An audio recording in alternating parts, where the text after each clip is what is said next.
ভাই এবছরের মতন শেষ। এই যে সব দাঁড়িয়ে আছে, বৃষ্টির জন্য যাওয়া যাচ্ছে না। তো এবছরের মতন আমাদের জলযাত্রী এখানেই শেষ হলো। জল খাওয়ানোর আমাদের ক্যাম্প গোটানো হয়ে গেছে। আর এখানে জুস মেশিন ছিল, জুস মেশিনে জুস করা হচ্ছিল। তো জল কিছু বেঁচে গেছে।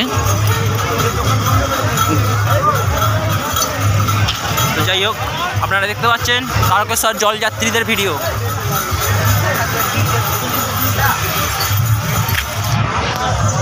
বন্ধুরা খুব ভালো লাগছে। আপনারা চেষ্টা করবেন সামনের বছর আমাদের সঙ্গে আসার, আরও ভালো লাগবে, আপনাদের এন্টারটেনমেন্ট নিতে পারবো।